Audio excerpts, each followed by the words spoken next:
para a quarta-feira. Exemplos de fé. E aí vamos sim considerar Hebreus capítulo 11. E interessante que o auxiliar do professor, ele fez algumas considerações muito interessantes sobre esse capítulo.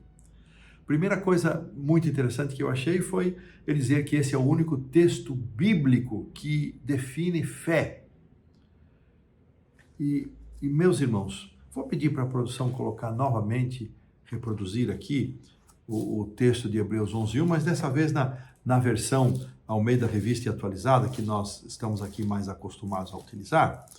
E eu quero reproduzir aqui um conceito que o autor do auxiliar do professor deixou para nós, que eu achei muito enriquecedor. Então, ora, a fé é a certeza de coisas que se esperam e a convicção de fatos que não se veem, que se não veem. O autor foi muito feliz ao expressar aqui que ele relaciona a fé a dois grandes eventos da palavra de Deus. Começando pelo segundo, a convicção de fatos que se não veem, relacionados à criação. Então, nós não vimos a atuação do poder criador de Deus quando trouxe à existência todas as coisas. Então, primeira relação que o autor faz da fé envolve a criação. E o segundo, as coisas que se esperam, aponta para a maior esperança que temos, que é a volta de Jesus. Olhem que coisa interessante. De um lado, um evento no passado, os atos criadores de Deus, que nós não vimos, não testemunhamos porque não estivemos lá, e ele agora lança os nossos olhares para o futuro, para a volta de Jesus, algo que nesse momento nós não vemos também. Então, ele liga e ele faz uma afirmação interessante. Veja se essa não é a métrica da Bíblia. Gênesis começa com o relato da criação e vai terminar em Apocalipse 22, 20 e 21, com a esperança da volta, com a afirmação de que Jesus faz de que certamente cedo vem. E ele vai citando vários exemplos. O próprio livro de Gênesis começa com a criação, termina com a esperança de José da ressurreição, pedindo que os seus ossos fossem levados. Ele diz, é a métrica do Antigo Testamento, começa com a criação e vai terminar com as palavras de Malaquias falando da esperança da eternidade. E ele vai citando muitos e vários exemplos acerca dessa reprodução da presença do elemento criação e da volta de Jesus. E eu fiquei muito encantado com isso, e essa percepção do autor faz muito sentido, ela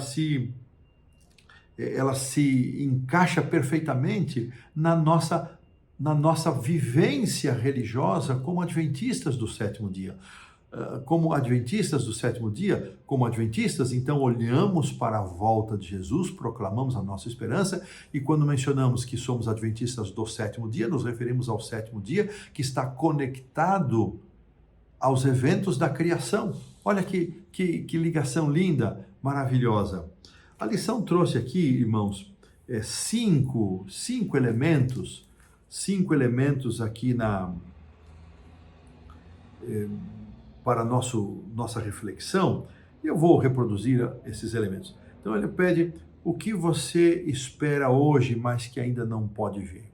Será que você ainda está esperando por uma conversão, por uma cura, por um milagre? Então a lição faz essa pergunta.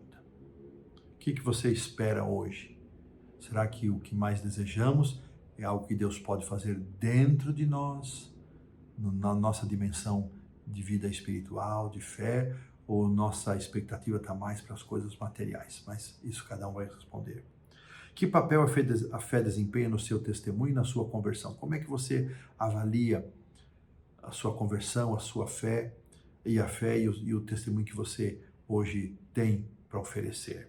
Por que reconhecer um Deus criador deveria ser o ato de fé mais fácil de aceitar? Eu não sei se é o mais fácil, mas por que nós somos levados a pensar em não duvidar do poder de Deus como Criador? Eu mencionaria aqui, porque quando Deus se apresenta como Criador e depois tantas outras profecias que foram estabelecidas na palavra de Deus e que encontraram cumprimento, especialmente aquelas que se referem à vida de Jesus, ao seu sacrifício e morte, tiveram um cumprimento exato, por que eu duvidaria da declaração de que Deus é um Criador se tantas outras coisas na palavra se cumpriram, especialmente com respeito à vida de Jesus? Leia o versículo 6 e reescreva com suas próprias palavras. Eu tentei fazer isso aqui, faça aí o seu exercício também. E porque a fé é o fator central que define o relacionamento de homens e mulheres com Deus nessa história. Eu estava aqui contando, irmãos, nós temos no capítulo 11, nós temos 10 heróis da fé mencionados por nome, 8 homens, 2 mulheres. E temos depois com atos descritivos sobre eles. Depois temos mais 6 mencionados pelo nome, sem menção de ações. Então são 16 heróis mencionados por nome. E depois ele faz um apanhado geral disso aqui, e ele vai terminar, irmãos, com descrevendo as ações que esses homens e mulheres tiveram. Eu vou pedir para a produção colocar o verso 11, 40, 39 e 40, por favor, produção.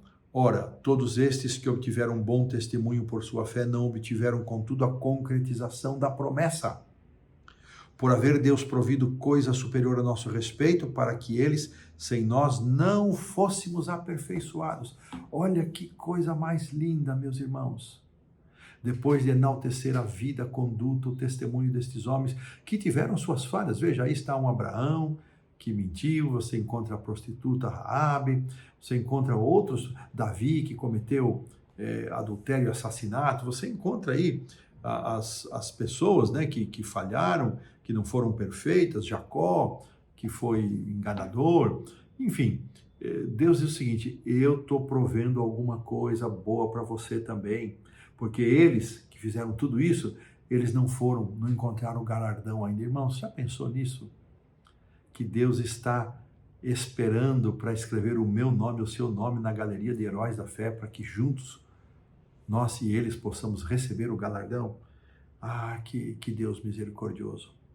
Conhecer a Deus é desenvolver um vínculo vivo e forte com Ele, e isso exige fé, que não vem de nós, é dom de Deus. Como podemos estimular a nossa fé?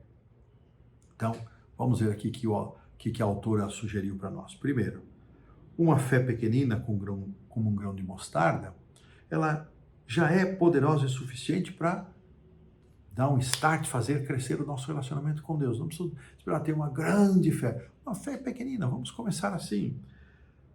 A fé vem de ouvir Deus falar conosco, a fé vem pelo ouvir a sua palavra. Então, vamos alimentar esta fé pela palavra. Vamos pedir que Deus aumente a nossa fé, como pediram os discípulos lá em Lucas 17, 5. Fé e dúvida, elas podem existir juntas. Podem existir juntas. O caso do pai daquele menino, um momento de fé, depois sem fé. Então vamos pedir que Deus elimine cada vez mais nossas dúvidas e faça crescer a nossa fé. Não vamos nos afastar de Deus, porque em algum momento nós tropeçamos, caímos e duvidamos e questionamos. Lembre-se que se Deus trabalha para fazer crescer nossa fé, Satanás para nos destruir. Então não vamos ceder a isso. Responda ao Espírito Santo e peça mais da presença de Deus em sua vida. Que oração diária esta deveríamos fazer, não, irmãos? Pedindo a presença do Espírito com o seu fruto, com os seus dons e, por fim, exercite a sua fé. Como é que nós podemos exercitar a fé?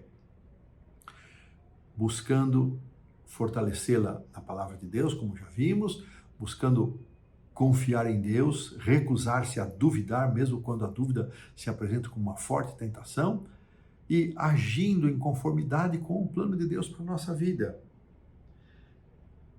E a autora termina aqui dizendo, olha, como uma oração de gratidão pela fidelidade de Deus, medite no hino. Se você tem acesso ao inário publicado aqui pela Casa Publicadora, Inário Adventista do Sétimo Dia, número 62, o hino Quão Grande És Tu. Medite nas palavras deste hino. Uma coisa maravilhosa, irmãos, que sempre me aquece o coração, é que em Lamentações, capítulo 3, Deus diz que as misericórdias do Senhor são a causa de não sermos consumidos, e grande é a tua fidelidade, ou seja, Deus é fiel em ser misericordioso. Talvez você olhe para essa galeria de fé, não se encaixe, não se veja aí, talvez você se veja muito pior e merecedor, e nós todos somos, irmãos, imerecedores. Mas a graça de Cristo nos cobre, nos perdoa, nos limpa, nos purifica e nos promete colocar junto com esses homens. Se ali teve homens e mulheres com falhas, mas tiveram homens santos, e Deus está esperando por nós para nos agraciar com esse galardão.